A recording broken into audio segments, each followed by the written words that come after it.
ಅವ್ರು ನೋಡಿ ಎಂತ ಸುಳ್ಳು ಕಂಪ್ಯಾರಿಸನ್ ಕೊಟ್ರು ಅಂತ ಹೇಳಿದ್ರೆ, ಇಂದಿರಾ ಗಾಂಧಿ ಅವ್ರ ರಿಫಾರ್ಮ್ಸ್ ಇದೆಲ್ಲ ಉಳಿಯುವವನೇ ಭೂಮಿ ಒಡೆಯ ಅಂತ, ಅದನ್ನ ವಕ್ಫ್ ಕಂಪೇರ್ ಮಾಡಾಕ್ಬಿಟ್ರು. ಆ ರಿಫಾರ್ಮ್ಸ್ ಅಲ್ಲಿ ಯಾರು ಭೂಮಿನ ಉಳ್ತಾ ಇದ್ದ ಗೊತ್ತಾ, ಅವನು ಒಡೆಯ ಆದ. ವಕ್ಫಲ್ ಹಂಗಲ್ವಲ್ಲ. ನಮ್ಮ ರಾಜ್ಯದಲ್ಲಿ ಎಕ್ಸಾಂಪಲ್ ತಗೊಳ್ಳಿ, ಯಾರು ಭೂಮಿ ಉಳ್ತಾ ಇದ್ನಲ್ಲ ಅವನು ಒಡೆಯ ಆಗ್ಲಿಲ್ಲ. ವಕ್ಫ್ ಬೋರ್ಡ್ ಹೋಗ್ಬಿಟ್ಟು ನಂದಲ್ಲ ಜಾಗ ನಂದು ಅಂತ ಹೇಳ್ತು. ಎಕ್ಸಾಕ್ಟ್ಲಿ ಉಲ್ಟಾ. ಇದು ಶುದ್ಧ ಸುಳ್ಳು. ಇದನ್ನೇ ಜನರ ದಾರಿ ತಪ್ಪಿಸುವಂತ ರೀತಿ ಅಂತ ಹೇಳೋದು. ಈ ಬಡತವಿಂದ ದೇಶ ಉದ್ಧಾರ ಆಯ್ತದ. ಲಾ ಆಫ್ ಲಿಮಿಟೇಷನ್ ಅಂತ ಇದೆ ಅರವಿಂದ್. ಒಂದು ಆ ಲಾ ಆಫ್ ಲಿಮಿಟೇಷನ್ ಅಂತ ಏನಂತ ಹೇಳಿದ್ರೆ, ನೀವು ಯಾವ್ದಾದ್ರು ಒಂದು ಪ್ರಾಪರ್ಟಿ ರಿಲೇಟೆಡ್ ನೀವು ಕ್ಲೈಮ್ ಮಾಡಬೇಕು ಅಂದ್ರೆ ಇಷ್ಟು ಸಮಯ ಅಂತ ಇದೆ. ಅದಕ್ಕೆ 12 ವರ್ಷ, 3 ವರ್ಷ, 10 ವರ್ಷ ಅಂತ ಇದೆ. ಈ ವಕ್ಫ್ ಪ್ರಾಪರ್ಟಿಗಳಿಗೆ ಕ್ಲೈಮ್ ಮಾಡಬೇಕು ಅಂದ್ರೆ ನಿಗದಿತ ಸಮಯನೇ ಇಲ್ಲ. ಇಲ್ಲ ಹೌದು, ಸಿಂಪಲ್.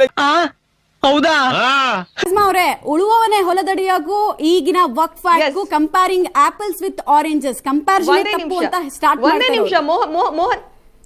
ಮೋಹನ್ ವಿಶ್ವ ಅವರು ಸೂರತ್ನ ಯಾವುದೋ ಒಂದು ವಿಚಾರದ ಬಗ್ಗೆ ಹೇಳ್ತಾ ಇದ್ರು, ಮೊಘಲರು ಕೊಟ್ಟಿದ್ದು ಅಂತ ಹೇಳಿ. ಮೊಘಲರು ಕೊಟ್ಟಿದ್ದಾರೆ ವಕ್ಫ್ಗೆ, ಶಿವಾಜಿ ಮಹಾರಾಜರು ಕೊಟ್ಟಿದ್ದಾರೆ. ನೀವೇನ್ ಹಿಂದೂ ಸಾಮ್ರಾಟ್ ಅಂತ ಶಿವಾಜಿ ಮಹಾರಾಜ್ ಅವ್ರನ್ನ ಹೇಳ್ತಿರಲ್ಲ, ಅದೇ ಶಿವಾಜಿ ಮಹಾರಾಜ್ ಅವರು ಕೂಡ ಮುಸಲ್ಮಾನರಿಗೆ ಇದು ವಕ್ಫ್ಗೆ ಅಂತ ಹೇಳಿ, ಅಂದ್ರೆ ನಿಮ್ಮ ಧಾರ್ಮಿಕ ಕಾರ್ಯಗಳಿಗೆ ಬಳಸ್ಕೊಳ್ಳಿ ಅಂತ ಹೇಳಿ ಆಸ್ತಿಯನ್ನ ಕೊಟ್ಟಿದ್ದಾರೆ. ಮೈಸೂರು ಮಹಾರಾಜರು ಕೊಟ್ಟಿದ್ದಾರೆ. ಈ ತರ ಲಿಸ್ಟ್ ತಗೊಂಡು ಹೋದ್ರೆ ಉದ್ದ ಇದೆ. What are you talking? No, I can't believe this. ನನಗೆ ನಂಬಕ್ಕೆ ಆಗ್ತಾ ಇಲ್ಲ. ಮೊಘಲರದ್ ಮಾತಾಡ್ತಿರಲ್ಲ ಸ್ವಾಮಿ, ಮೊಘಲರದ್ ಕಾಲದಲ್ಲಿ ಕೊಟ್ಟಿದ್ದು ಇವಾಗ ಕೇಳಕ್ ಹೋದ್ರು ಅಂತ. ಅಯೋಧ್ಯ ಮಸೀದಿ ಅದನ್ನ ಅಲ್ಲಿ ರಾಮ ಮಂದಿರ ಇದ್ದಿದ್ದು ಅಂತ ಹೋಗಿದ್ ನೀವು. ನಿಮ್ಗ ನೈತಿಕತೆನೇ ಇಲ್ಲ. ಅವಾಗ್ಲದ್ ಕೇಳಿದ್ರು ಇವಾಗ್ಲದ್ ಕೇಳಿದ್ರು ಅಂತ ಹೇಳೋದಕ್ಕೆ. ನೋಡಿದ್ರೇನ್ರಿ ಯಾವ ಮಹಾನುಭಾವ ಹೇಳದ್ನೋ ನನ್ನ ಲೈಫಲ್ಲಿ ನನಗೆ ಅದು ಇದು ಇಲ್ಲ ಏನು ಇಲ್ಲ ಅನ್ನೆಲ್ಲ ಬುಲ್ಶಿಟ್ ಗಳು ಮಾತಾಡಬಾರ್ದು. ಅದ್ರ ಬಗ್ಗೆ ತೀರ್ಪು ಕೊಟ್ಟಿದೆ.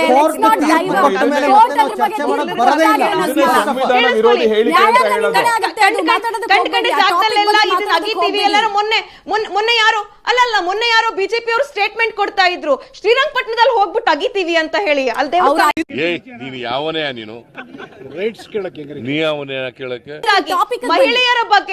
ಮಹಿಳೆಯರ ಬಗ್ಗೆ ಮಾತಾಡ್ತಿದ್ರಿ. ಕೇಳಿಸ್ಕೊಳ್ಳಿ, ಮಹಿಳೆಯರ ಬಗ್ಗೆ ಮಾತಾಡ್ತಿದ್ರಿ. ನೋಡಿ, ಖುರಾನ್ ಅಲ್ಲಿ ಇವತ್ತೇನ್ ನಾವು ಕಾನೂನುಗಳಲ್ಲಿ ಹೆಣ್ಣು ಮಕ್ಕಳಿಗೆ ಸಮಪಾಲು ಸಿಗ್ಬೇಕಂತ ಇದೆ. ಖುರಾನ್ ಅಲ್ಲಿ 1700 ವರ್ಷಗಳ ಹಿಂದೆನೆ ಮಹಿಳೆಯರಿಗೆ ಸಮಪಾಲನ್ನ ಕೊಡಬೇಕು, ಮಹಿಳೆಯರಿಗೆ ಆಸ್ತಿಯ ಹಕ್ಕುಗಳನ್ನ ಕೊಡಬೇಕು ಅನ್ನುವಂತ ಕಾನೂನು ಇಸ್ಲಾಂನಲ್ಲಿ ಇದೆ. ಇಸ್ಲಾಂ ಶರಿಯಾ ಕಾನೂನಲ್ಲೂ ಕೂಡ ಇದೆ. ಏನ್ ಹೇಳ್ತಾ ಇತ್ತು ಅಂದ್ರೆ, ಸರ್ವೆ ಮಾಡ್ತಾ ಇದ್ರಲ್ಲ, ವಕ್ಫ್ ಪ್ರಾಪರ್ಟಿ ಸರ್ವೆ ಮಾಡ್ತಾ ಇದ್ರಲ್ಲ, ಅದನ್ನ ಸರ್ಕಾರ ನೇಮಿಸಿದ ಆಯುಕ್ತರು ಮಾಡ್ತಾ ಇದ್ರು. ಹೊಸದ್ರಲ್ಲಿ ಈಗ ಅದನ್ನ ಡಿಸಿ ಗಳಿಗೆ ವರ್ಗಾವಣೆ ಮಾಡಲಾಗಿದೆ. ಸರ್ಕಾರ, ರಾಜ್ಯ ಸರ್ಕಾರಕ್ಕೆ ಹೆಚ್ಚಿನ ಹಿಡಿತ ಸಿಗ್ತಾ ಇದೆ. ಸರಿನಾ ತಪ್ಪ? ನೋಡಿ, ಈಗಾಗಲೇ ವಕ್ಫಿಂದ ಏನ್ ಸರ್ವೇಯರ್ಸ್ ಇದ್ರು, ಅವ್ರು ಯಾರಾಗಿದ್ರು?